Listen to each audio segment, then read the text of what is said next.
He's busy usually, so. Thanks. Fine. All right, okay, it's 5:30, we can open the meeting. Didn't want to keep everybody waiting, since I can see everybody's happy to be here tonight, that's great. This meeting is being recorded by Area 58. First part of our meeting, if you'll join me in saying the Pledge of Allegiance.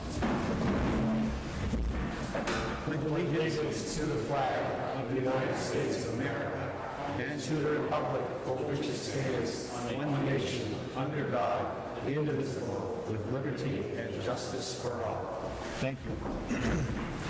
First thing on our agenda is something that we're all very happy about. It's a promotion ceremony for the police department, and I'll turn that over to Chief Chaves.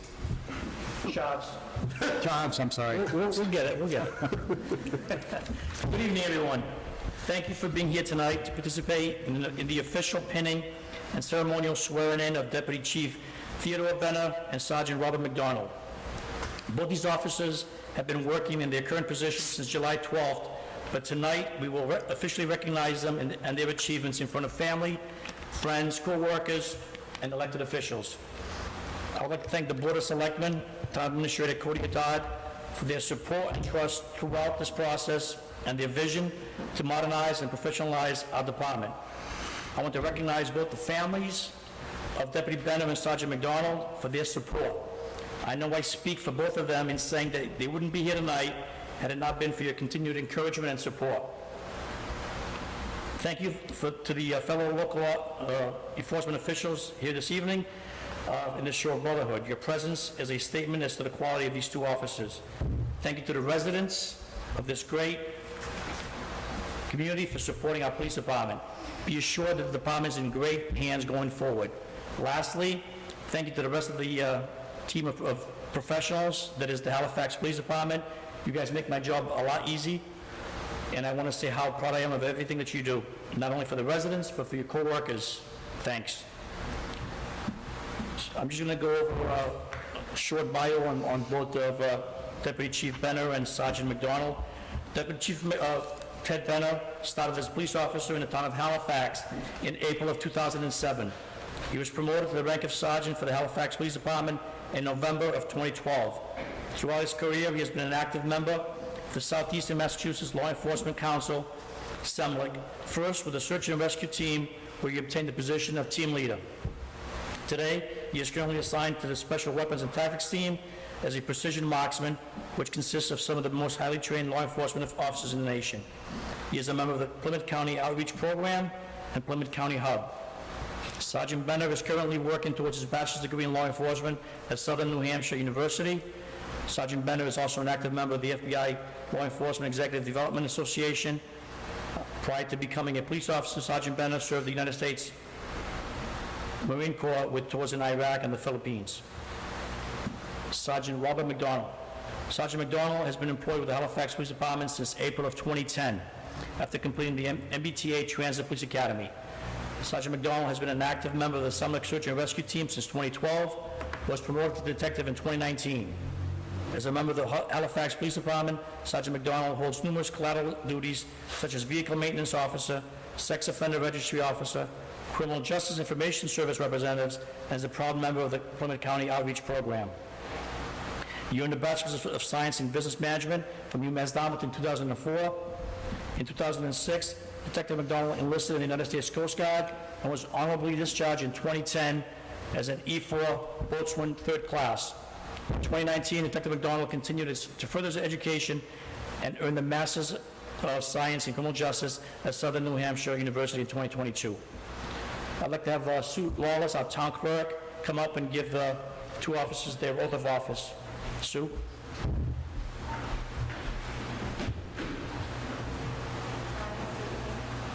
I will bear true faith and allegiance. And will uphold and defend. The Constitution of the United States of America. And the Constitution of the Commonwealth of Massachusetts. And that I will fairly and equitably execute and enforce the laws. within the extent of my authority and jurisdiction, in the extent of authority and jurisdiction. so help me God. I state your name. I, Do solemnly swear that I will faithfully and impartially discharge and perform all of the duties incumbent on me as state for the town of Halifax. And I will obey and be bound by such rules and government of the Halifax Police Department. So help me God.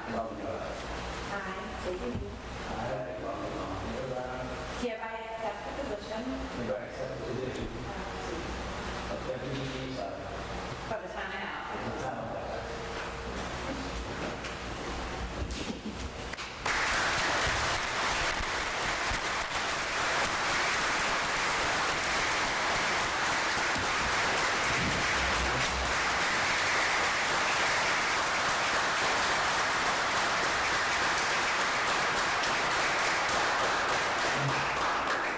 Could I please have each family member that's going to be permitting the officers come up, please? Just don't do too much. You got it.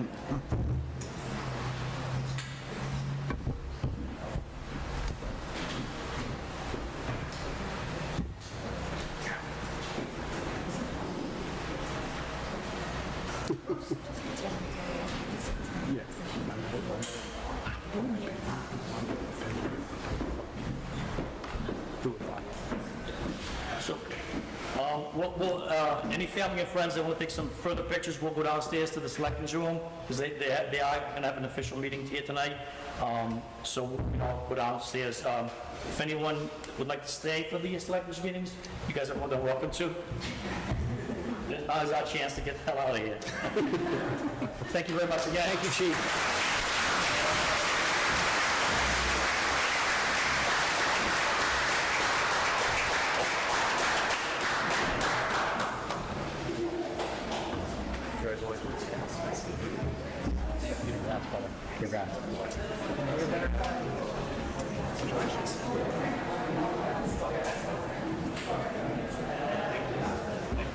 Thanks, Chief. See you next meeting. All right, we'll see you. Great job. Yeah. What do you think, Chief?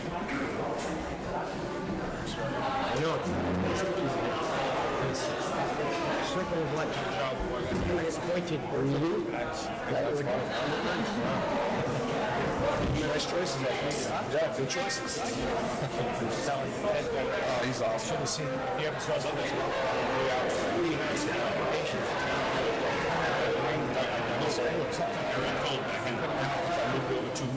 It's tough to get. That's why she knows it's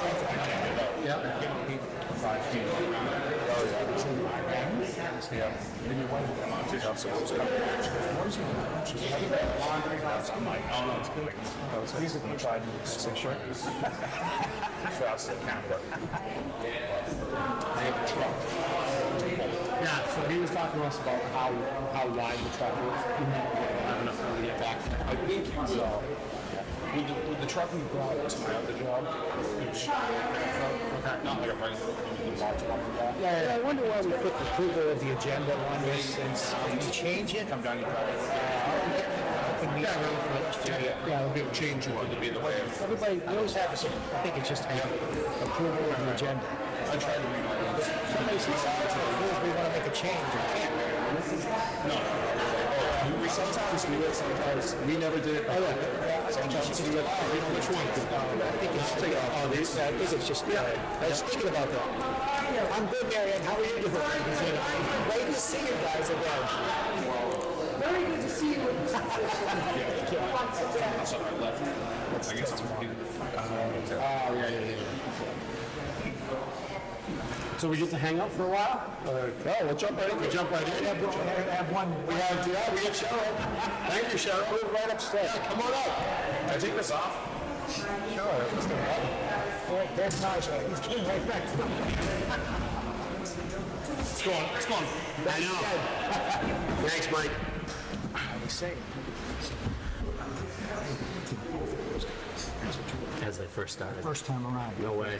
Oh, wow. He's still here. That's a good thing, I guess. And what's his name? Sergeant Sterling. Oh, Sterling, yeah. He's almost done though, right? Huh? Isn't he almost done? Yeah, next year. Next year, yeah. He just told me 200 days. Well, he's counting. Who's counting right now? All right, we can go back to our regular agenda. Why don't we do the approval of these minutes? All right. Approval of Selectmen minutes, regular session July 11th, 2023, executive session February 11th, 2022, executive session February 22nd, 2022, session 1, executive session February 22nd, 2022, session 2, executive session March 8th, 2022, executive session April 19th, 2022, executive session April 26th, 2022, executive session May 25th, 2022, executive session July 12th, 2022, executive session August 18th, 2022, executive minutes August 23, 2022, executive session November 22nd, 2022, executive session January 17th, 2023, executive session January 24th, 2023, executive session March 8th, 2023, executive session March 14th, 2023, executive session March 28th, 2023, executive session April 11th, 2023, executive session April 25th, 2023, executive session May 23rd, 2023, executive session June 13th, 2023, executive session June 27th, 2023, executive session July 11th, 2023. That's a second, and thank you, Pam. Thank you, Pam. Okay, any discussion? All those in favor say aye. Aye. Opposed? It's unanimous. I'll make a motion on the next 1, 2, 3, 4. Executive session, March 22, 2022, February 8th. Executive session, 2023, February 8th, 2023, session 1. Executive session, and February 28th, 2023, section 2. Do we have a second? Second. All right, all those in favor say aye. Aye. Abstentions? Thank you. 1, so it passes by majority. Okay, payroll, warrants, and so on? I move to approve the approval of the following warrants commitments. Payroll warrant number 9 for $258,722.72. Vendor warrant number 10 for $49,617.37. Withholding warrant number 11 for $84,263.22. Ambulance commitments from 7/17/2023 to 7/23/2023 for $47,021.35. Ambulance commitments from 7/24/2023 to 7/30/2023 for $70,641.80. It's a second. Any discussion? All those in favor say aye. Aye. Opposed? It's unanimous. Some more I warrants? move to approve the following warrants commitments. Vendor warrant number 12 for $408,607.61. School warrant number 14 for $135,639.28. Mobile home park fee number 8 for $5,148. Second. Any discussion? All those in favor say aye. Aye. Opposed? It's unanimous. Okay, so we don't have anybody here for anything. Jer- No, we can just start going through. Wait, And the only one that we'll need to hold off on is the Thorndike Development Project update until they arrive. Okay, all right, so let's start with, I guess, the surplus equipment. We're actually going to hold off on this and put this to a future meeting. We want to be able to detail the equipment on the agenda, so residents are aware of exactly what we're providing, to be clear to all of our residents. So we are going to put that on the next meeting agenda. So, just to be clear, so when we do declare it surplus, how, if someone wants to get a hold of it, what's the process we'll follow? Most of this is trash, to be quite honest with you, so we're disposing of it. All right. Since we have Steve Hayward here, why don't we skip right ahead to update on Pine Street Bridge? Is that why you're here, Steve? Yeah, Steve, if you just want to go to the mic, because we want that camera to pick everything up.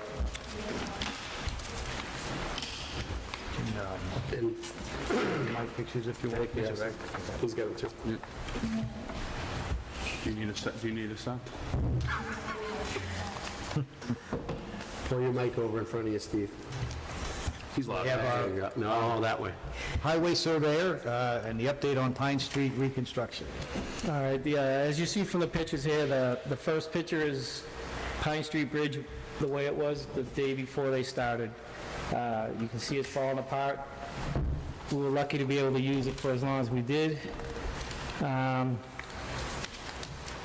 Then the next picture is when they first started working, and I just did a bunch of pictures there that show them how they did, what they did. It's quite the operation. And now we have a little hiccup going with the water main. So that's going to be, it's not going to change the opening date, we're hoping, but they would have to do something different. So that's why I was over at the water department tonight. It should work out. It's just they're going to have to do what the map, or what the plans originally had. So, Okay. You have Like I an said- estimated time for completion? middle of September to October. And this has been a project that's been long in the works by Mr. Hayward and the town as a whole. So we were thinking, as we get closer, it'd be nice to have a ribbon cutting for the bridge. A lot of hard effort. Steve's done a nice job securing funding, working with the vendors. So we'll keep you aware of that, but I think that would be a nice event to have a little ceremony. Good. Have we ever considered maybe naming the bridge? No, but we could. I think maybe once we get it operational, we can come back and consider that for sure. Yeah. Bruno Bridge sounds good. I don't think so. Is it the, Thank you for considering it, though. is it the water, Hayward Barn. is it the water main that's going, like, is it next to it? Yeah, one of the last pictures there, you'll see they actually, the very last picture, there's a water main on it, on the bottom. Okay. It was supposed to be on top. They were trying to save money by going down. And it was miscommunication, Okay. or no communication, really. All right. And so I had to go down and stop them when we found out they were doing that, Okay. so. Sounds good. But like I said, that shouldn't hold it up because it's two dead ends, so they can still open it without it, and they'll just have to, because it's going above. Yeah, yeah. So they don't have to, Kind of like the 105 bridge? where Yep. it goes above. Steve, I hate to ask it, but does this change the bottom line of the project? no, because their mistake, they pick. Okay. Okay, very good. Well, appreciate the update. Thanks, Steve. Thank you, sir. Been wondering when it's going to be done, so that's good to know, so thank you. Thanks, Steve. That hurt. All right, let's see, you want to go right down the list? Yeah, to the Lincoln Street. Lincoln Street, yeah. Beach. We're skipping A, right? So, Yeah, the next one. Lincoln Street Beach Summer Operation. So I just wanted to update the board on the Lincoln Street Beach. It seems like historically there's been issues where the Lincoln Street Beach is utilized by non-residents and they park in the resident-only parking area. We were made aware of the situation by a group of residents. I spoke with the police chief. They have stepped up enforcement. We're also looking into increasing the fine right now. The fine is only $15 if you get caught parking there as a non-resident, and which may not be the best deterrent. So we're looking at what the process is to increase that fine, and also it may be beneficial to request a joint meeting with the Parks Commission sometime this fall so we can get a jump start on the operation next year. If you recall, town meeting did approve funding for parking attendant at the location. Unfortunately, we did not, the Parks Commission did not communicate with us as to what they were looking for in hours and days of weeks, so we weren't able to post that position. So just wanted to put this on your radar that there are some concerned residents. The police have stepped up patrol of the area. They are ticketing, and it may be good to get a head start on this fall with a joint meeting with the Parks Commission. What's the process for increasing the parking ticket? We're still finalizing that and to make sure that we have the correct process. In other words, it's not a town meeting vote, I don't think. I don't believe so. There's been a few different scenarios presented to me, so I just want to make sure I have the correct process. All right, any questions from you? No? No, I hope we can, it seems like the waters are getting used more and more now as the ponds are staying cleaner and cleaner, which is great. It's, I guess, a good problem to have as to how to regulate this, so I hope we can get our arms around it. Yeah, it's been a problem for at least as long as I've been involved, which is going back close to 30 years now. So, I mean, originally, back in 1996, 95, we actually had a patrol boat. The police department had a patrol boat, and actually Sergeant Sterling was one of the first people we hired to drive the boat as a permanent intermittent. So I think that had some success.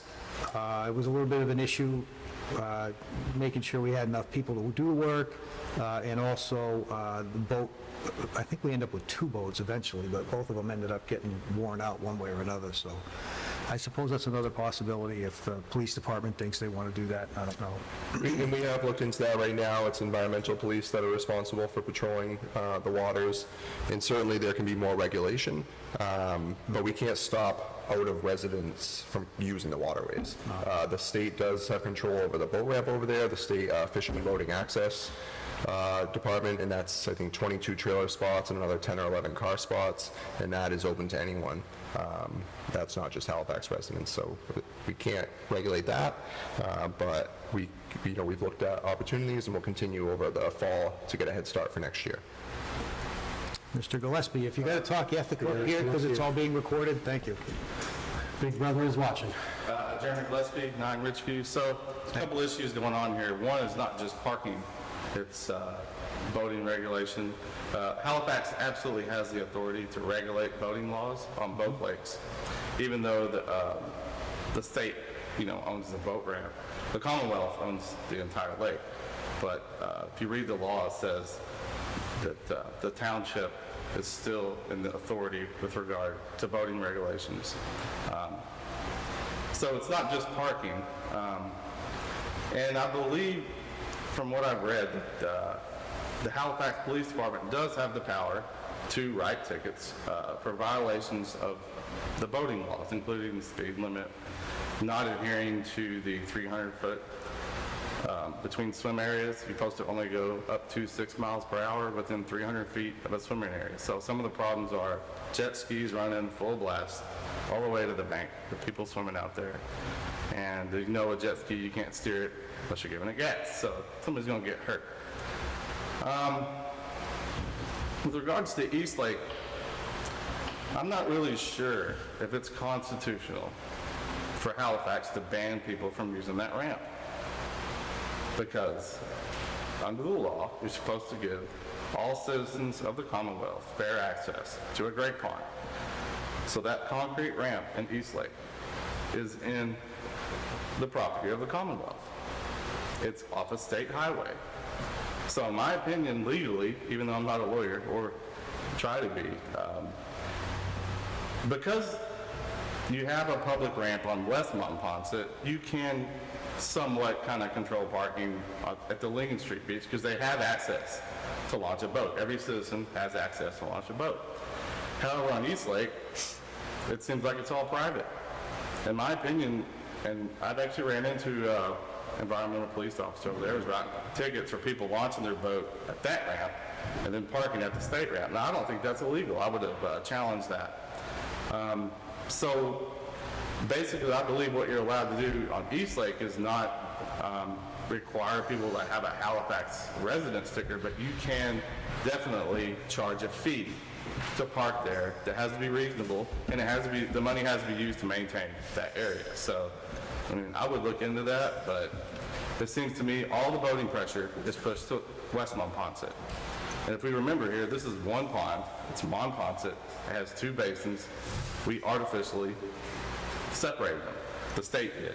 So honestly, I just feel like it'd be helpful if we had some of that boating pressure off West Monpont and maybe allow people to park over on in the town parking lot over in East Monpont. I'm not sure why everybody's coming over to West Monpont. It's almost the same size. Both lakes are very similar in size. It just seems a little odd to me that everything comes to the Western Basin. If you read the laws from the 1800s, all these ponds over 10 acres belong to every citizen. Okay, thank you. So those are issues that we can, those are issues that we certainly will have brought up with the police department and with the Parks Commission and so on. Just to give you a little history, so again, 30-plus odd years ago, we had a lot of problems with the lake right about the same time when we ended up with a police boat patrol. We also proposed changing the bylaws, because the town bylaws control what boating can happen on the lake. That's not a state thing, that's our control. So theoretically, the town could ban every motorboat. I was on the board at the time, we proposed it, this room was packed to the rafters. So if you want to propose that, go right ahead, but we'll see how it turns out. I don't know what the feeling is now. We had an awful lot of residents that were on both sides of that issue, pond-living residents that were, some of them are, I'm there because I have my motorboat and I like to go, what do they call that, skiing, water skiing or whatever. Other people were like you, saying, well, maybe we should just have sailboats. So. I didn't say that, anything about banning. Yeah, well, that kind of thing. So can we control it? Yes. Jeremy, if you're going to speak, just got to go to the mic. Yeah, if we're going to control, we can control it. This town has the right to control it. It's a political issue as to whether or not we can get enough consensus on what should be there. But all those ideas are good. We can certainly take them up with the police department and see what we can do. When you talk about tickets for making a wake and going too fast, that's going to require, again, an investment in some sort of boat and probably additional policemen to do that work on a. And when we did it before, we were still under civil service. We could hire permanent intermittent policemen at the time, which meant we didn't have to keep them on the payroll. We kept them on the payroll. We didn't have to keep them on the schedule all the time. I'm not sure how that works now, since we have a different process. I don't know if we can hire seasonal people to do that. So there's a whole lot of issues involved in that. None of them are bad ideas. It's just a matter of trying to work it out. So, yes, ma'am, if you come up here. And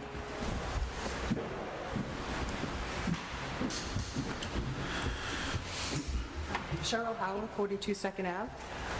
I was just wondering, I was hoping we could talk about the signage, that it's going to be representing what it already still says out there, that it basically, that it says on the grass area that it is for Halifax residents only parking. When you pull up into the parking lot, that you see the sign when you're going at the gate, that it says that it's only Halifax residents parking. When you're entering the fenced-in area, that, it is saying that it's Halifax residents only parking area. Anybody can use the beach, you gotta walk yourself in, you gotta boat yourself in, and then at the boat ramp, that continues to say that there's no parking. Obviously, that's for an emergency reasons for people to get in there, whether they have to go through there or through the public boat ramp. So with that sign also says that there, besides that it says no parking, it does say it's for, that basically that sign says that it's for Halifax residents. So I'm just hopeful that the signs are going to continue, and I guess my question is, are the signs going to continue to say that the parking is for Halifax residents only? okay, we were supposed to have signs. I don't know whatever happened. It sounds like there's some mix-up with somebody. I don't know what, if you know. Yeah, I mean, it falls on the Parks Commission. We're certainly reaching out to assist them. Okay. I can't tell you exactly what the signs will say. I can tell you that the signs will match whatever the practice is, whatever the accurate practice is what the signs will reflect. Yeah.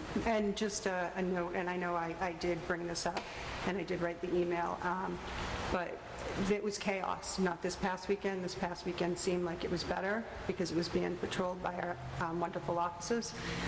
But the weekend before, that Sunday, it was chaotic walking down my street. It was people pulling in and out of there. They don't care. They're pulling out without even addressing people coming from the right-hand side, coming up Lincoln Street onto 58. They're just doing what they want. They don't care. They're leaving trash everywhere. They're not using the two bins that are over on the boat ramp side. They're charcoal and they're using charcoal out there. They're doing everything they're not supposed to be doing on the beach. And it was, I know we have it being patrolled now, so that's great. I just thought you should know that Lincoln Street had became like a little Laconia. It was people from everywhere were there. So, and it was mostly non-residents. There were a few of our residents there. So, but thank you so much for, all that you do and all the police department does. I was just concerned about the signs, and I will address that with the park commissioners, so, because I have been in touch with them. Excuse me, it's hard to predict when we're going to have a problem, obviously. I mean, we know we're going to have them sometimes, but what exact day? But I do think kind of the best advice I can give you is, if it starts to get out of control, call the police department. They are well aware of this. I know that. And they are, to the extent that they can, they'll be right over there, I'm sure.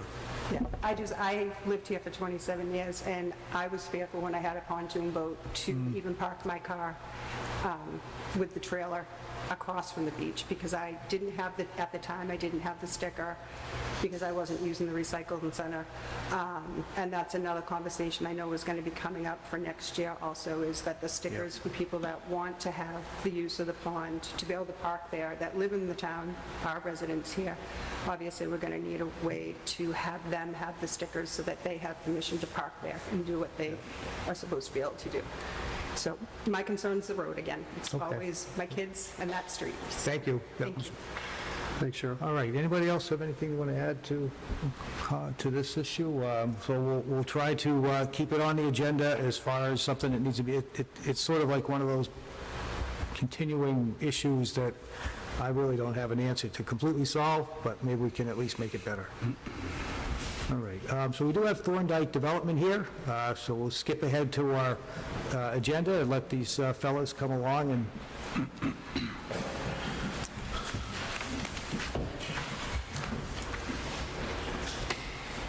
let's see here. Oh, Thorndike Development, there it is. Maybe.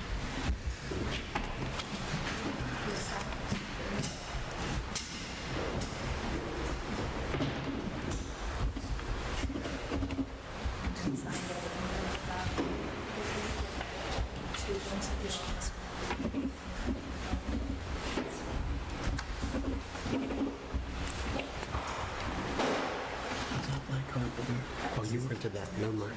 No, you have. I have it on my phone. I gotta get used to it. No, I can read it here. That's right. Nope.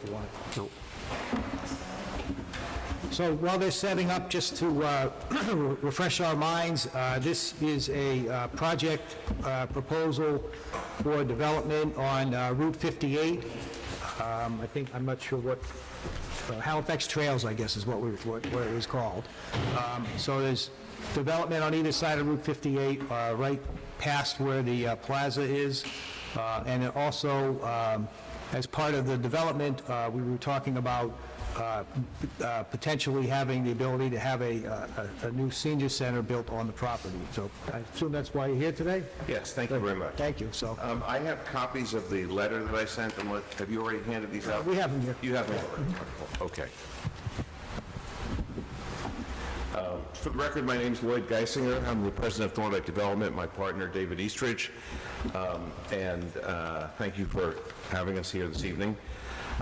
Since we saw you last, over the last couple of months, we've been working closely with Cody to try and craft a very specific proposal that we could bring back before you related to the more general conversation that we had had with the board concerning the gifting of a parcel of land for a new senior center for the town.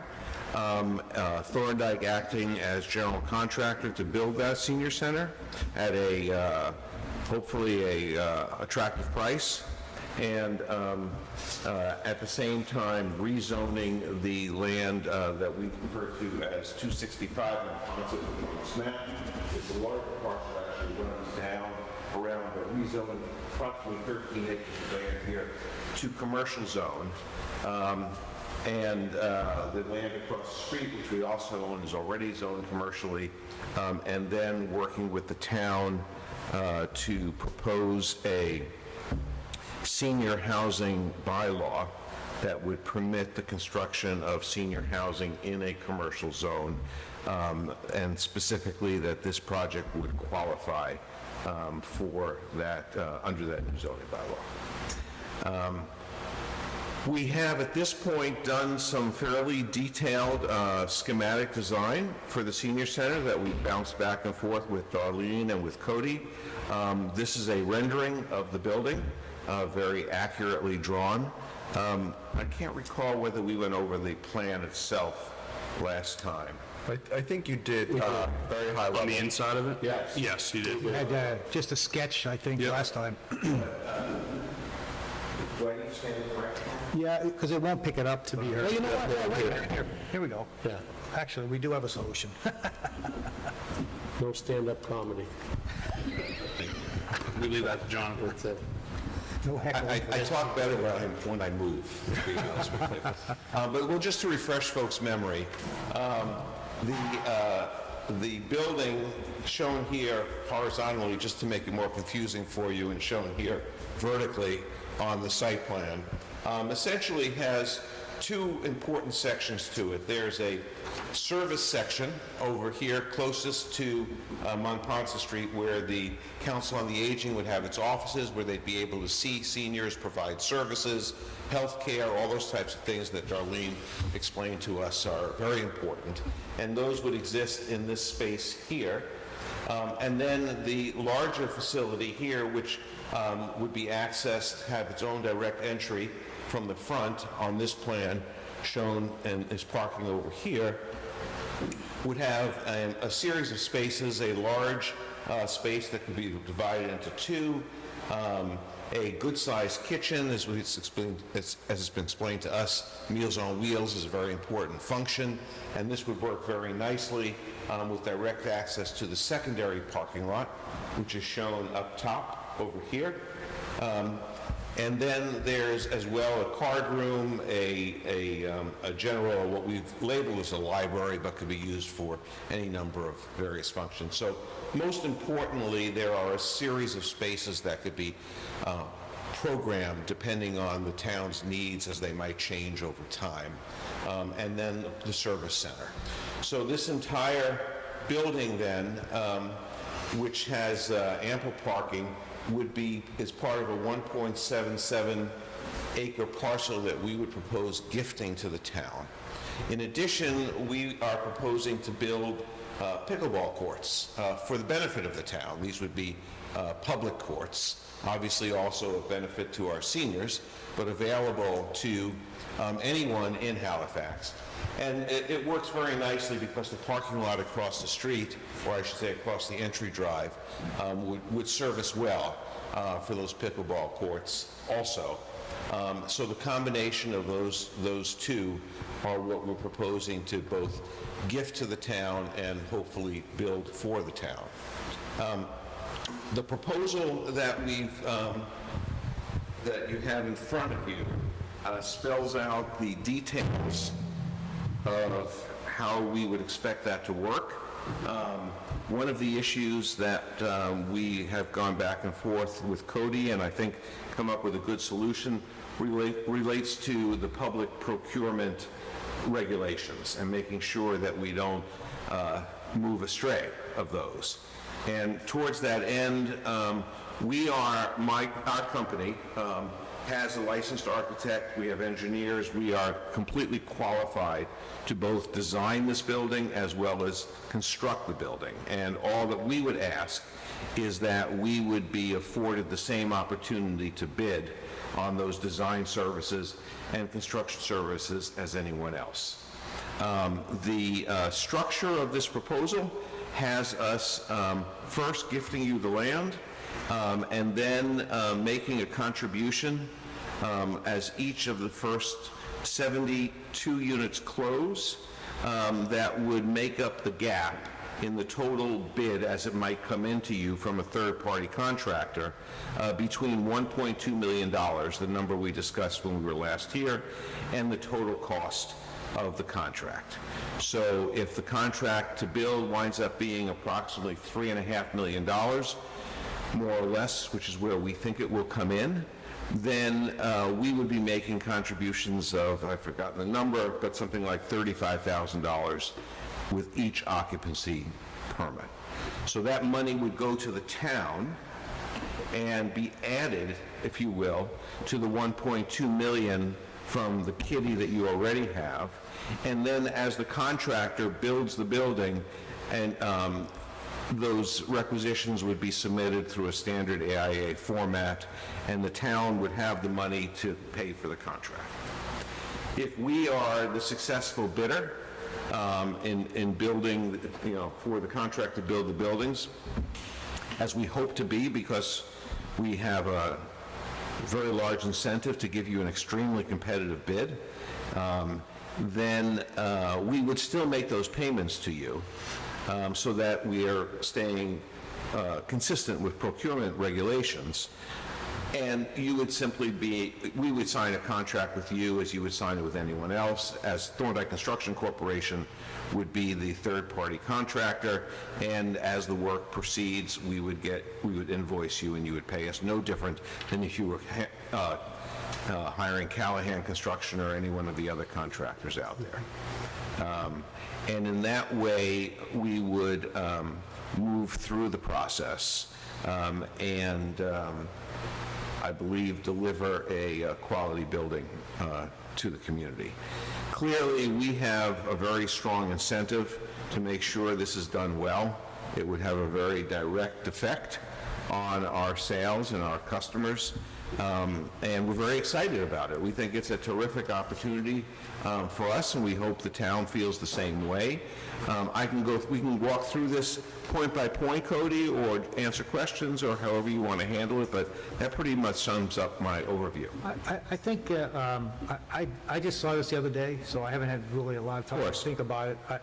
First of all, I want to congratulate you guys. I think you're doing marvelous work for us, and Thank you. I do appreciate the flexibility that Thorndike has shown with this project. I mean, it came in one thing, and you've completely changed it around to something that I think is ultimately going to be very beneficial for multiple reasons: development of that piece of property, as well as the other. But I would like to just study this a little bit more, and then I think what we probably need to do, you can correct me if I'm wrong, I'm sure we're going to need some sort of public meetings on the zoning changes and all of that, and we just need to get our process together as to how to go about doing that.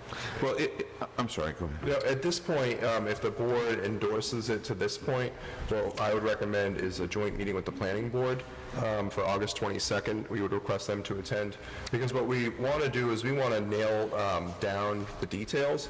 So if we do propose these zoning changes and they pass at town meeting, the Thorndike Development can then get to the planning board, and there's no surprises, right? The planning board's on board. So we'd want to bring them in early in the process, which I think, if you're agreeable, would be your next meeting, and then we can start talking public meetings to get the public aware and get their support. That's a good idea. That's the kind of thing I was thinking about, like we needed just to get a... And just to add to what Cody said, if I may, we have engaged our land use counsel, Matt Lawler, Robinson and Cole, who's a first-rate land use attorney, and I've charged him with putting together a outline of the steps that, from his perspective, would be necessary and appropriate to get from where we are to under construction. And our expectation, having been involved in zoning changes like this before, is that there would really be two primary efforts that would occur over the coming months. The first would be that we would work through what's usually called a master development agreement between Thorndike and the Select Board, the town of Halifax. And that would spell out in detail the obligations that each party has committed to. So we're committing to gifting you the land. We're committing to making certain payments we're committing to starting things in a certain timeline, and those things are conditioned upon certain actions happening on the town side, with respect to a town meeting vote, but also with respect to working directly with the boards. So in that way, going into town meeting, we are collectively able to report to town meeting members that this is the action plan that's been worked out and everything is committed to. It's not maybe this, maybe that. And in that way, we have it nailed down, we have a signed agreement, and from experience, I think that's best for both parties. In parallel with that, we would expect to prepare for your review and for your council's review draft zoning bylaw changes. Then there'll be two parts to it. There'll be the rezoning of this property, which is fairly straightforward, from residential to commercial. And then there'll be the senior housing zoning, which can take a number of different forms, and that we're going to need to work through with Cody and the board and council. But in big picture general terms, the two approaches, again, having done this before, that usually have favor are either to do it as an overlay district, which means that the senior housing and the specifications as to what can happen in senior housing. So, for example, it will specify a minimum lot size, that it has to be 5 acres, 8 acres, whatever the board feels is appropriate. It will specify density, it will specify setbacks, all the types of things that you would expect to see, but it would be in the form of an overlay rather than a new section of the zoning bylaw. The advantage to that approach is that you can, if you choose to, marry that with a requirement that any parcel of land that wants to take advantage of the overlay zoning needs to go through a specific process, either a town meeting vote, in which the town meeting actually decides that, yes, this other piece of land in the commercial zone we also want in, or we don't, or it can be done through board action. But so those types of things, and I've gotten into more detail than I intended, but those types of things need to get worked through, fleshed out with your council, with Cody, our council. And so those are, from our perspective, the two primary thrusts that would need to occur over the coming months. Can I just back up just a second? Of course. Just made a couple of notes to myself. I know in your development itself, you're going to have like one septic system for that whole development. Is that right? So I'll let Dave get into the detail. And really, I'm not too interested in that, really. What I'm more interested in is, on the senior center, is that going to be like a separate Yes. septic system? Yes, altogether? Okay. yes. All right. Your property would be self-contained. So you would have your own septic field specifically for your facility. We'll actually probably wind up with 3 septic fields, one for 265 Montponset, one for 266 Montponset. Yeah. And we've done all that septic testing already for everywhere. We know all the soils. The soils are great. There's no issue putting in a leaching field. All right, and then the other question, I think I know the answer to this, but I just wanted to make sure that we just brought it up, but in the design of the building itself, you talk about on that picture, it's to the right, but it's actually the right-hand side is supposed to be facing Monpont Street. That's what you should be calling the service area for, Yes. That can be locked off Yes. from the rest of the building. That's the whole idea. So that we could, if we wanted to, use the rest of the building for other activities when the senior center would be closed off. Right there.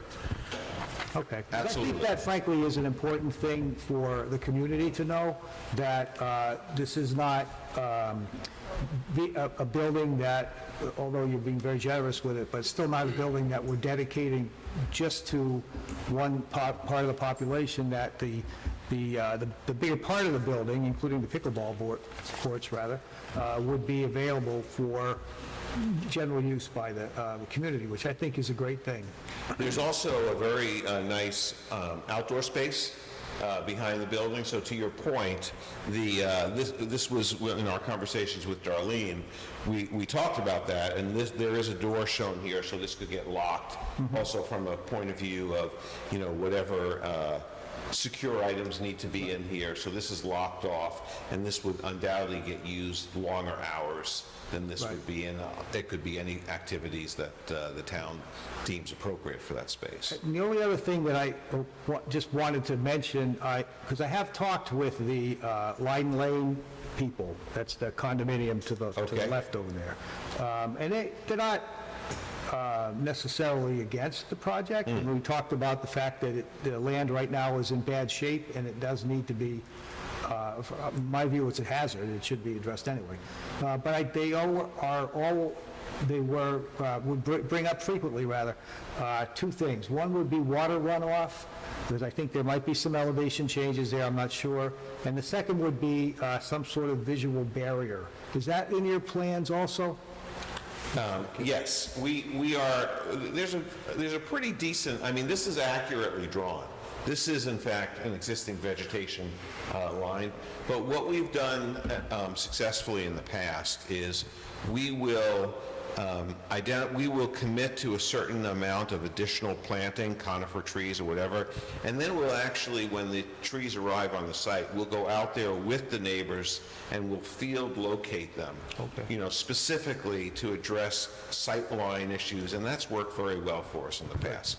Absolutely, we're very sensitive to that kind of issue. I'm sure you would. I just wanted to make a point of it, because like I said, I have met with them, we had a pretty big, probably 30 or 40 unit owners came when I met with them, and those were the two biggest concerns. You do have to know that the Leiden Lane condominiums, I think there's a very high water table there, so that some of the units do have flooding issues, so they want to be careful that change the grade so that water's going to run off and flood them out more. Right. Very important to them. Yeah, and we met with the trustees once or twice? Twice as well over there. Okay.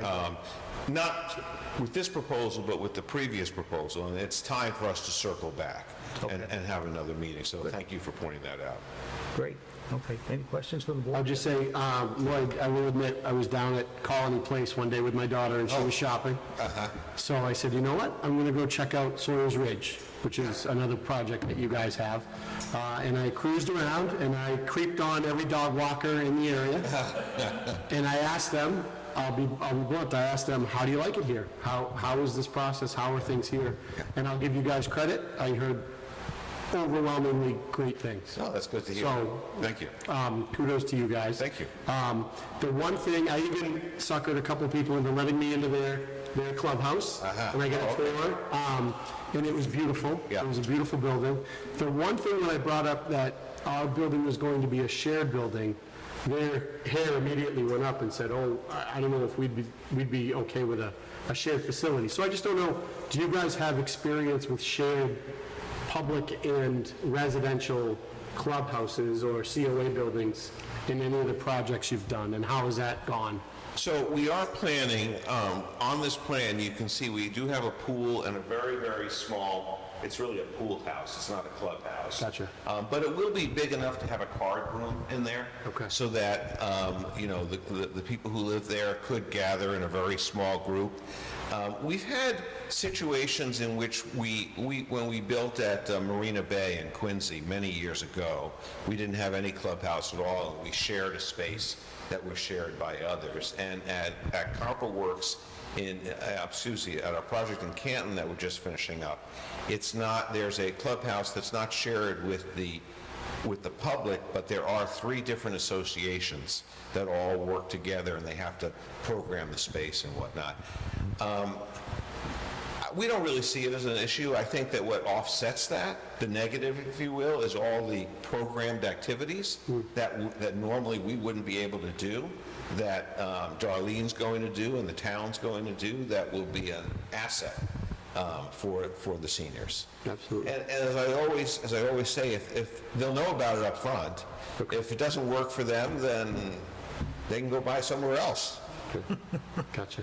And on that note, and you guys might have told us, what is our capacity for the function room? How many, let's say Darlene has this killer event that she has a ton of folks coming to. Do we know ballpark how many people we can fit safely in there? I don't. It's a little over 1,000 square feet. Yeah, I don't want to. Yeah. You don't want to answer that? All right, just trying to, I have a couple numbers floating in my head, but I'd rather get okay, that information. okay. But we can certainly get back to you on that. Sure. Yeah, There's a lot of factors. right. Sure. Just set up partition too. Yep. Yeah, you can split it in the middle. Yes. Yep. Yes. And then, forgive me, one other thing I had was, I remember originally we were talking about trails. Do you guys still have a plan for any sort of trail area on the property? We haven't pursued that further, but it's a good thought. I mean, it's just kind of been put to the side, but Sure. yes, we'll look into that. Okay. Okay, anything else from? Yeah, I just got a question. Yes. Looking at this Exhibit A, across the street, 266, where that Yes. garage, you say they're accurately depicted, right? That garage in that house, there's nothing, are you guys going to put like some type of vegetation between that garage and the house so that they don't see that garage? Well, Dave has met with the homeowner. That's the only reason I just saw that. You said accurately depicted, I was like, that's... Yeah, I've met a couple times with the owners there. Yep. And so the plan is to at least put vegetation to kind of break up, the elevation of the garage. One of the benefits is that the garage, being one story with a sloped roof, actually helps screen a lot of this building, which is much more massive, from their views. They recently put, years ago, but somewhat recently put an addition over their garage, so they do have a room kind of on the second floor that looks that way. Okay. But we'll work with them. And, Yeah, I was just looking at that. And we were it looked waiting like- for a lot of this process to proceed, but we committed to doing a landscaping plan for them for their review. But yes, we're committed to making that as an attractive edge as possible. Yeah, I'm just looking at the neighbor's point of view and be like, Yep. There's nothing actually magic about that location for that garage. It was actually put there intentionally from a design point of view to do exactly what Dave is describing. Because we cut sections through the buildings and looked at sight lines and talked to them about it. And we had several different options, because as long as we make this edge attractive, and which we can absolutely do through vegetation and using shingles as opposed to clapboards or whatever the case may be, if you think about it, the garage, let's say, is 10 feet high, and then the roof is another 10 feet, so that's 20 feet, relatively close to them, and as sight lines work, as you know, something that's closer to you tends to screen better, higher, so most of this building, a good portion of the building, I should say, is going to that way be screened. Okay. So that was the thinking behind it, and we have met with them several yeah, times. I've also taken a ride behind Colony Place, and you guys did some amazing looking work. Well, thank you. That looks awesome, clean, very organized. So So, we just, we're about to convey the very last unit next week. yeah, they all look awesome. Yeah. All the different styles in there. Okay, anything else from Darlene? Yep. You just need to either get a microphone or hop up there. Or it's Mrs. Reagan, our Council on Aging Director. Thank you. Darlene Regan, Council of Aging Director. I actually, I went up as well and did the tour, and actually been inside, and it's beautiful work, and I'm so excited. That is amazing, and I want to take a picture of that. One question did come up, and it's a question in reference to the Council of Aging being built on a private property, but I know that it's going to be segregated. I just need that clarified, or maybe you could explain it to me so that I could relay that information to seniors, that, you know how the misinformation that goes out there, and a lot of information, you're just stunned that some of the questions come to you. But I want to answer it properly, and if you could go over that with me, me. I hope you're not repeating yourself, but, It's a relatively straightforward answer. We will be gifting that land to the town. so there's no issues with regard to state and all that? It'll be town-owned land. It'll be town-owned land, and the town will build the building, and we're going to make a contribution as partial mitigation for the project that we're building behind it. And as we said, I think before you might have arrived, we expect to be a bidder, as anyone else can bid, to construct the building, as well as to design the building. Hopefully, we'll have a successful bid. We intend to be very competitive in our pricing, and then it's no different than building it anywhere else on town-owned land. Yeah, and I appreciate that, and I can't see it be any negatives or, going forward, 55 and older community going to that age where they're only going to go one way, so they would be taken advantage of or actually utilizing that same building, so it has a lot of multi-purpose use, I think, so let's see what happens, I guess. Good. I'm sure it's looking good. All right, anything else from board or anything? So we need to make a motion here that we will take up, I guess, this proposal with the planning board at our next meeting? Does that work for you, Lloyd, the 22nd? And you folks will come? Very good. Okay, so we'll put you on for first thing if you can. Excellent.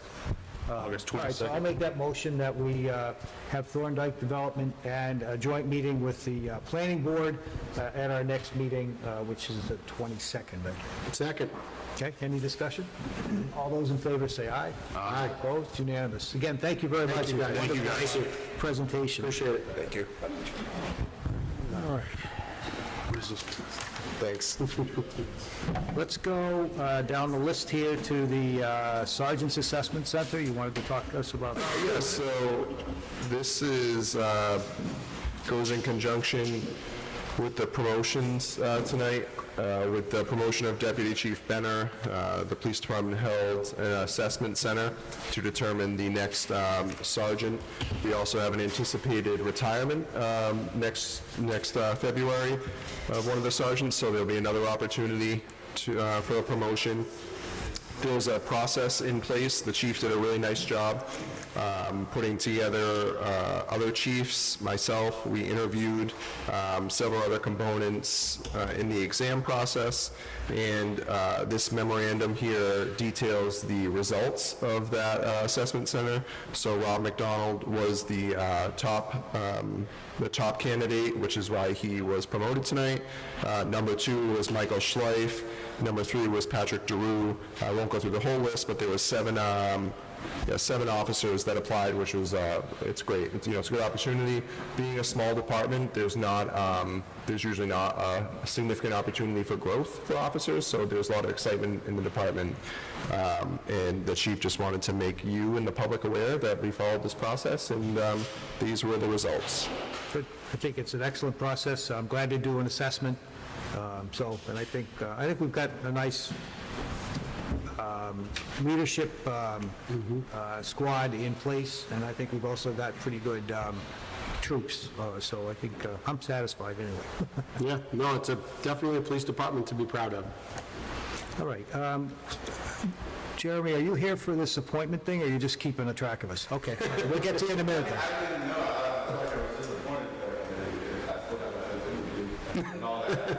All right, let's skip ahead to the appointment, to the zoning bylaw review. There you go. So just to, I hate to have people sitting around for no good reason, so unless you're interested. If you're interested, please stay. So really, this is my fault or my idea, and I've expressed to the board some degree of frustration with the zoning bylaw review committee. I guess it's been in effect for several years.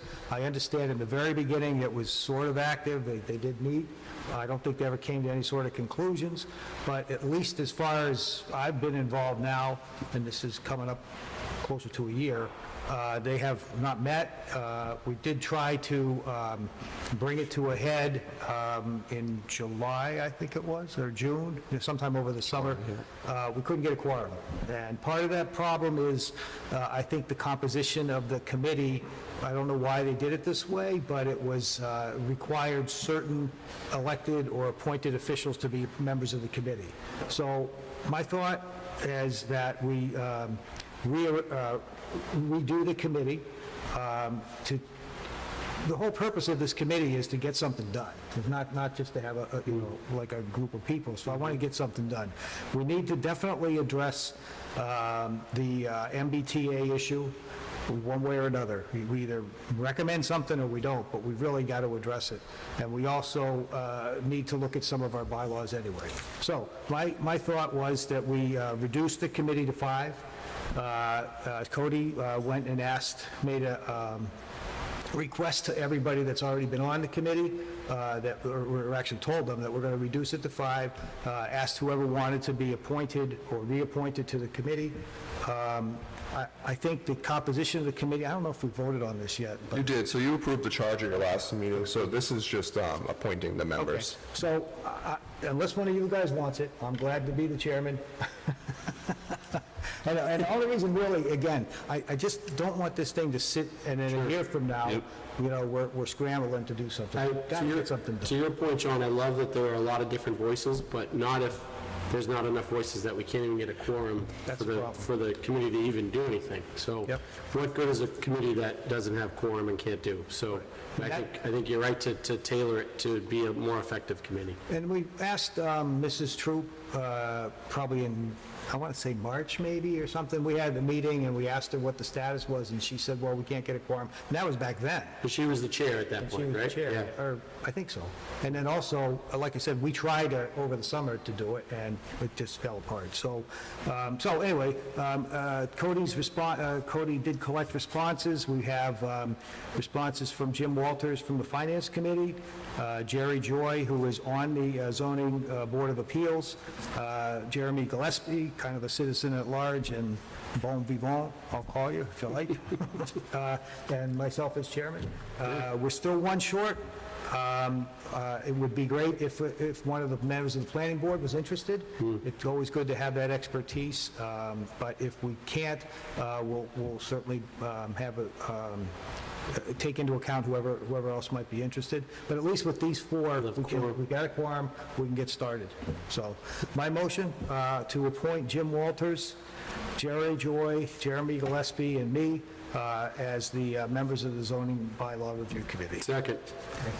Any discussion? Thank you. All those in favor, say aye. Aye. Oh, okay, so we're going to set up a meeting, and Cody will get in touch with you, Jeremy, or with all of us. We'll get a date, and we'll get a preliminary meeting where we'll go over whatever we've already learned and set a course. Great, thank you. Thank you. Okay, let's see, going back up now, we Look have... at letter E. What's that? I think we're at letter E. I think. Yes, Holy Apostle Parish picnic on next So- Saturday. Yep, this is for live entertainment of Oktoberfest, although it is being held in August. 11:30. August-Toberfest. They're looking to have live entertainment from 11:30 a.m. to 12:30 p.m., and then 1:30 p.m. to 2:30 p.m., so 2 one-hour sets. Like you said, this is for Saturday, August 19th. We are still waiting approval from the fire chief, so if you do approve it, it would just be pending all the applicable approvals. But we wanted to get it on your agenda for this meeting because it is prior to your next meeting. Okay. They have this annually, I think so we this didn't is the see a need improv to have it come in. They're actually pretty good, so we have a motion to approve the live entertainment? Make a motion to approve the live entertainment permit for Holy Apostles Parish for 8/19/2023. Okay. I will second. Any discussion? Just, as Cody says, per okay of the fire department. Okay, okay. Any further discussion? All those in favor say aye. Aye. Opposed? It's unanimous. Thank you, sir. Reorganization of town hall office space. Do you Yes. want to do the contract with, Yeah, that's fine. We can let's the do that contract. first, just because I think that would be Sure. quicker. So, this is this is just your approval with TL Edwards. Basically, they'll provide the paving services for the town for this fiscal year. We went out to bid. They were the winning bid. It's a one-year contract effective July 1st through June 30th with two additional option years.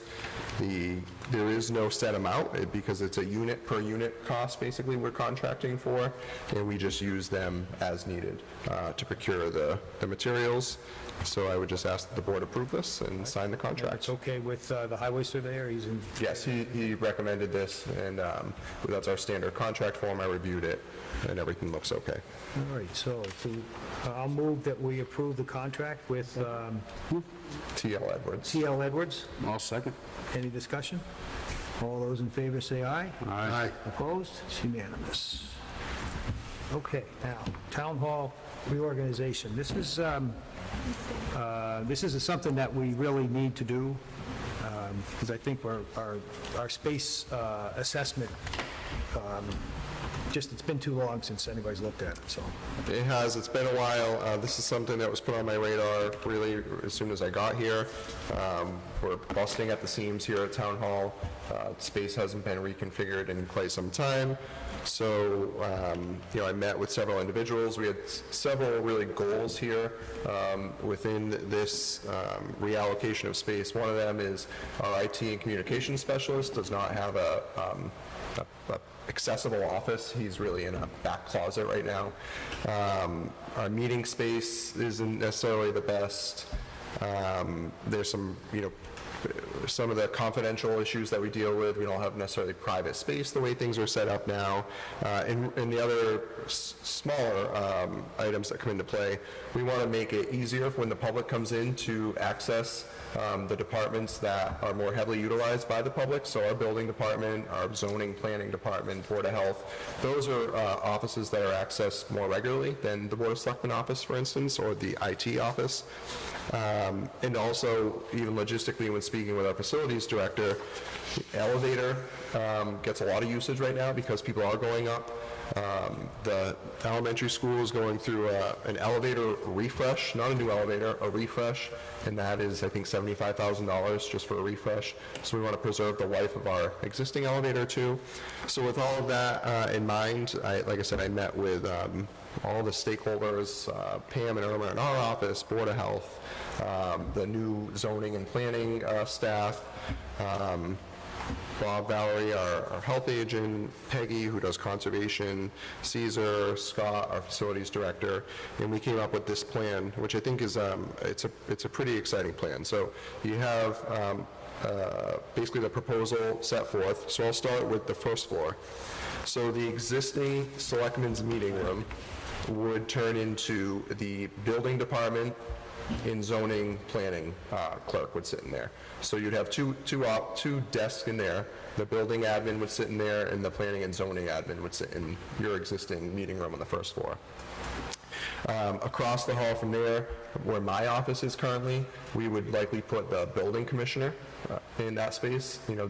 He deals with sensitive information, he or she, on a regular basis. It'd be nice to give them their own space. In Pam's current office, we would put the health agent, Bob, Valerie. And then in Irma's current office, which is next to Pam's, we would put Peggy, or the health and conservation admin. So they're still in that area together there. And then you go upstairs, and the small meeting room across from the accounting office would become my office. It could also be a space that we could hold executive sessions, because it would directly abut the new proposed Selectmen meeting room. So the room that is currently planning and zoning now, we propose to make the Selectmen meeting room. It's this very similar size space, actually. It actually may be a little bit more conducive for meetings. It doesn't have the pole in the middle that we have in the meeting room downstairs. And then the building department office right now would become the IT office, and the Selectmen office would go into where the Board of Health is right now. And we, like I said, I think this is a very cost-effective move. We considered all of our options. We didn't want to disturb, we wanted to disturb as little people as possible, but also accomplish the mission of making offices more accessible and providing more of our staff with adequate spacing. So that would really be the phase one of this. What we'd like to see further down the road is to create an internal conference room. We don't really have an internal conference space right now. So we'll have the Selectmen meeting room, we'd have the Great Hall for public-facing meetings, but we don't have a great conference space. So that's something we'll look to do in the future. But really, I think moving the offices here is top priority. Like I said, I've spoken to everybody involved. Everybody's on board. I've taken their feedback into account. You previously approved funding from ARPA for new town hall furniture. This will be a great opportunity for us to utilize that, get new furniture, new desks, new chairs where needed for staff, or kind of revamp our meeting spaces as well. So, yeah, I'll take any questions. I know it's certainly a change, especially with the Selectmen meeting room moving. Are you okay with that, John? Well, again, another story. I will say... And, I did have one question, though. Sure. So, and I just realized this, looking at the plans here, I can't do it on the phone like these guys. No, it's easier with those. But anyway, essentially, we're losing one meeting room. We are. That room's really not conducive for public meetings. It's... Well, it's the old Finance Committee meeting room, that's what I'm talking about, right? Yeah, no, yeah. It's really not a good space for public meetings. So the idea would be, we also approve funding to wire this room permanently for meetings. The plan is to actually set up a more permanent meeting structure on stage, because this room gets utilized for various purposes throughout the week. And sometimes that's why people are pushed away from this room, because there's a lot of work to set up, because there's various activities going on throughout the day. If we have a more permanent setup on stage, it really is a flick of a switch, open the curtain, and the tables, the mics, everything's already set up. And if it gets bad, we can just close the curtains really quick. So we would use the stage as a meeting room. Yeah, and we would just open it, and it's a lot easier to set up chairs, and, I mean, you can kind of see here what we're dealing with. Exactly at 6 o'clock, the curtain's open. That's it. So we can do whatever we want. We'll have a hard out at 8:30 where they automatically close. Yep. When I was on the Finance Committee a long time ago, that's where our meeting room was. Yeah. And this whole upstairs here. So the meeting room for us would be where the old zoning board, Yeah. where the zoning board and everyone takes place now. Where the zoning office and planning office is right now. Yep. It's a bigger room, too. It's a different shape. It's not as wide, it's longer. But yeah, when we had facilities measure it, it's very similar square footage. Yep. Can the common area be used, what I'm thinking about is, it's not happening tonight, obviously, but some nights, there are more than one group that wants to meet in the town hall here. I don't remember us ever doing it, but can we use this common They area? have used the kitchen. I did look back. I couldn't find a night where there's been 3 meetings here at Town Hall all at the same time. I think they have, Cody, but like I was on fireworks or helped with fireworks, we just have ours in the kitchen. But a lot of times, if it is the same night, one will be a little bit earlier, or one's a little bit later. Like I said, since I've been here, I looked through the calendar, and I couldn't find one where there was 3. And we also have other buildings. I mean, you had a nice meeting at the library. If it really came to that, there's other spaces we can accommodate. Maybe the senior center. Yeah, Right. well, that's, Yeah. can definitely be used for multiple Absolutely. uses. So what do you need from us? So, I wanted to bring this, especially where it moves your meeting room. I think it would be nice to have a vote to support You've this. talked to everyone in the building? I've talked to everybody that this affects. Even, and Scott. Yeah, Scott actually is the one that helped to develop this plan. So this was a hot topic, as you said, Cody, before you got here, when it was just myself. And my big thing was that we talked to the people that it affected, and it sounds like you have, and I appreciate you doing that. And I do agree, I think it's exciting. I think we need to shuffle the deck a little bit. I think we need to build offices that people need to get at more, easier access. So it just, to me, it makes sense. I will say, John, I did think of you. You have a lot of history in that meeting room downstairs. So if you're okay with it, I think it's exciting, and I think it might breathe some life into the building a little bit. Yeah, I think it's a good use of space. Yeah. And I do agree that public, things that require public, most people don't need to see the accountant or maybe the selectman sometimes, but they're more interested in talking to the Board of Health or the planning board or the zoning board or the church clerk and everything, and if they're all in the same place, it's better. So I think it makes a lot more sense, so. Yeah. Okay, well, I'll move that we approve the proposed what are we calling this? Reorganization. Reorganization of the town. You want to say?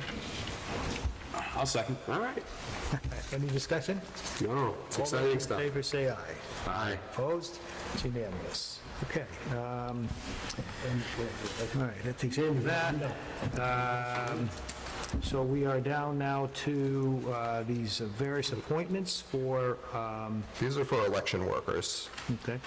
Do we, these, I don't remember getting unenrolled election workers before, but I guess people just volunteer to do the work, right? Correction, you.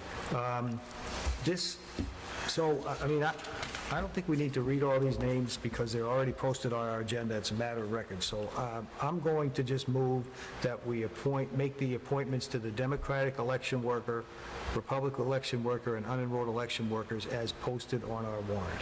Agenda, yeah. I mean, on our agenda. Second. Okay, any discussion? No. All those in favor, say aye. Aye. Opposed? It's unanimous. You know what, and I'm thinking if next time we get a big list of minutes, we should do the same Just thing. put them on and see. You don't like how I read them that fast?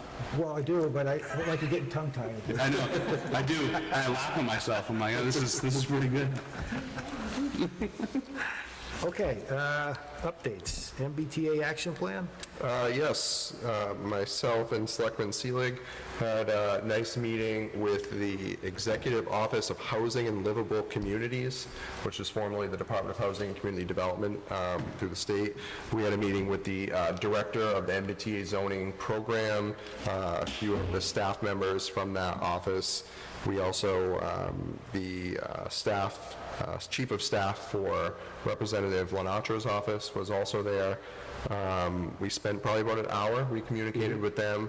We expressed all of our concerns that the board has made known and the public has made known. They have vowed to provide us with additional resources. I did follow up with them today. They are still waiting to send us those additional resources. At this time, there is no plan to extend that 2024 deadline. They did confirm that we are in that interim compliance until that 2024 deadline.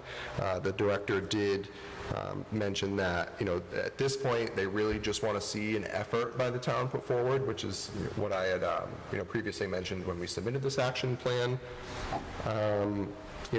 And I'm not sure we got much more out of it than that.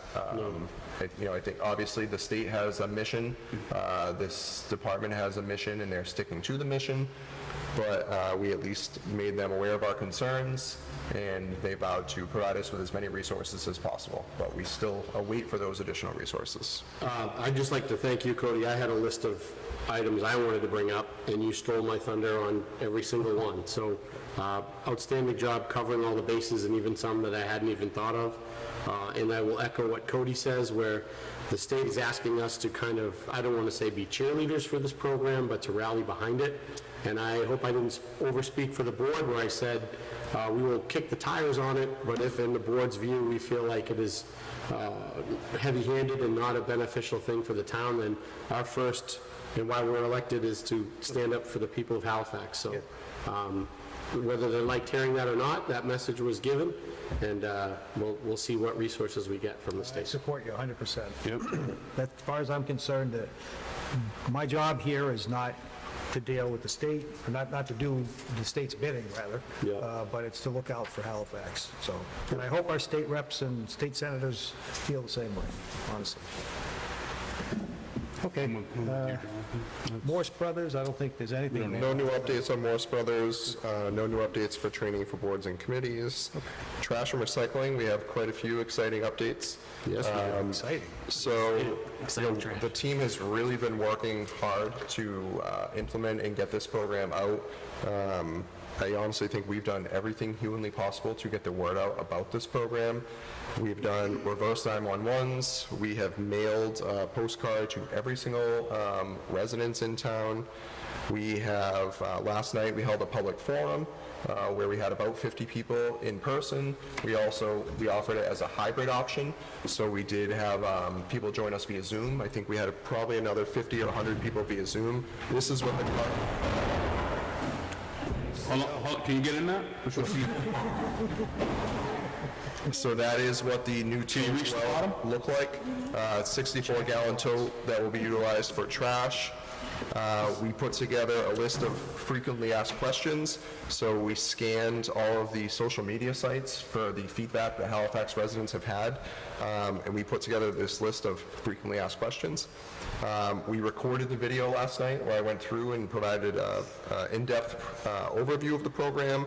We answered every single question that the audience had last night. That is now posted on our website. We plan to do one more reverse 911 probably at the beginning of next week to remind people that the opt-in deadline is August 16th if you want your tote by that September start date. We have close to 700 opt-ins at this point. I anticipate we'll continue to get more, which is great. We advise everybody to, consider their options. We're the cheapest option that we could find for private haulers, but residents are certainly more than welcome to consider anything that works for them. And yeah, we want to get the word out, so we've done our best here. Yes, ma'am. Now, you're going to have to either come up here or get a microphone because it's all being recorded. And if you just give us your name so we can get an accurate record. Thank you. My name is Dorothy Lamoureux. I'm the treasurer of Halifax Mobile Home Estates. And just before I got here, I watched the program, and it was very informative, but how things work at the park is not exactly how they work outside of the park. And we understand that, so you have your own trash service? We have our own trash service, but we pay $21,500 for 430 homes to have their recycles picked up. So you pay $50 per home like every other current Halifax, Yes. program. That will be increasing to $75. Sue Johnson, our recycling coordinator, has already sent that information along, has called you guys actually a few times this week, and has not gotten a return phone call. Who has she called? She's called the office. But we did, with that information has been communicated. The program, it's going up to $75 for recycling. And we have to bring it to the Not for you recyclers. guys. You guys will continue to get the pickup only for the mobile home estates. Okay. We can have this conversation not in a public meeting. Okay, I just didn't realize. I work at the office one day a week, and it's manned 7 days a week. I don't know where she called, so I will call her. She did call. She spoke with somebody. She's left messages. She sent emails. So we're doing I it. will find out who she sent it to so that I can get the Absolutely. connection correct. Yep, absolutely. And, okay, thank you very much, I appreciate it. So that just means our bill is going up $25 per resident. Correct. I Okay. think the whole town is, right? Yeah.